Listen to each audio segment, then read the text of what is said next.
We're now joined by Texas Democrat Congressman Henry Cuellar. Congressman, before we get to the news of the day, I just want to say we are so happy and truly blessed that you are safe. We understand that yesterday you were a victim of a carjacking in Washington, D.C. and held at not just one gun, but 3 guns at gunpoint. We will talk about crime in just a moment. But you were just left the House floor where we had this historic moment. Sir, do you see at any point you'd be willing to potentially cross party lines and vote for a Republican speaker that you think could potentially help bring a little bit of order and also some of the policies you're hoping to enact to the floor? Well, first of all, what we just saw right now of ouster of a speaker is just historic, number one. Number two, we saw the 9/11 rules just come into play. That is, at the beginning of the session, the speaker leaves an envelope with a name that would take over just to decide who the next speaker will be. So it's a very historic moment. And again, we're waiting to see if there's any outreach from Mr. McCarthy over to our leader, Hakeem. And my understanding is they talked, but nothing was brought up. So now it's let's see what happens. I mean, you got to make sure you ask, and nobody has asked anything. So we'll see if the Republicans want to just decide among themselves. But I think it makes sense that we do things bipartisan. Well, you've had quite a volatile day, sir, as Annmarie already referenced. You were in the room for something that's never happened before. And I know everyone's talking short lists and what happens next, but can you tell us what it was like to be in the chamber when this went down? It was interesting. I stayed there. I listened to all the debate and listened to, as you notice, it was only Republicans speaking. Democrats were just sitting there. It's a fight among the Republican caucus. And just to hear him out was just fascinating. But, at the end of the day, the votes were not there for Speaker McCarthy. He got ousted.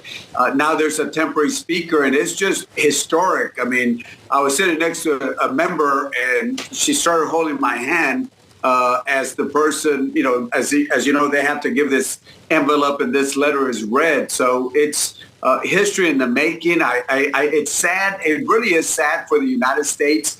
Here we are in the middle of trying to do the appropriations. We got Ukraine. We got border issues.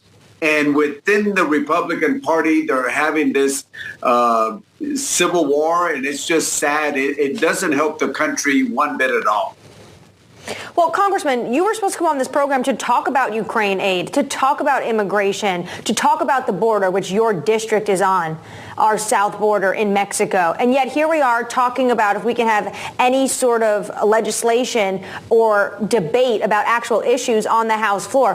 What do you see the next 24, 48, 72 hours? What are they going to be looking like? Will there be votes for a new speaker this evening?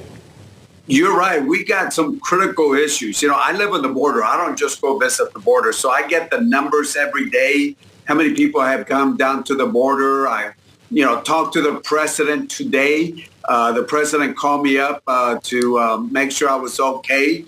But we brought up the border also, and we talked about maybe sitting down later on about talking about the border.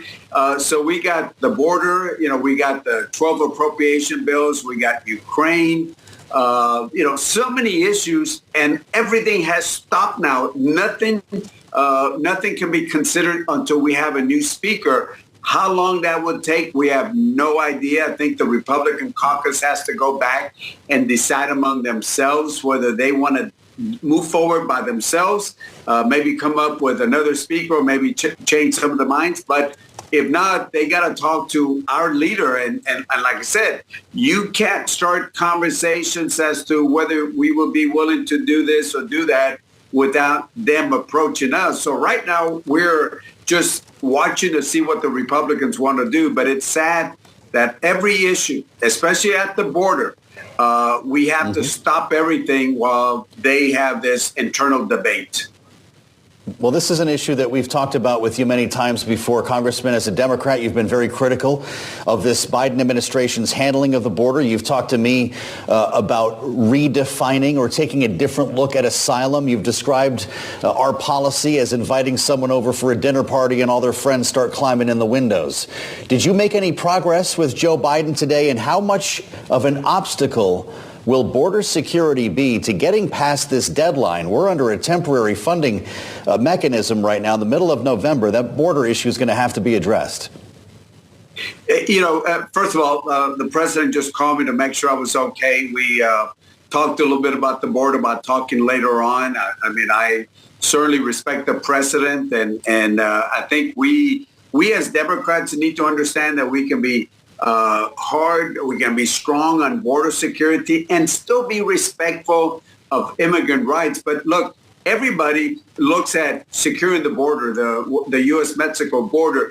But I think what we need to do is extend the perimeter, do more outside the border, what we can do with Mexico, what we can do with other countries. And keep in mind, if you look at what happened in 2015 and 2019, President Obama, President Trump, the reason the numbers went down was because those presidents talked to Mexico, and Mexico did its job in the southern border. So there are some things that I know of that are happening right now. And if they can get Mexico to do its job at the southern border and Panama and other countries, we can stop this flow coming in. But again, we need to stop thinking, and keep doing the same thing over and over and over. You got to have repercussions at the border, and you got to move the perimeter outside the U.S. border. Congressman Henry Cuellar of Texas, we thank you and again appreciate the time on a day when you were carjacked. I guess it was late yesterday when this actually happened, reminding us you have a black belt in the martial arts, or I guess the three gun-wielding young men were lucky you stayed calm. Thank you for talking with us.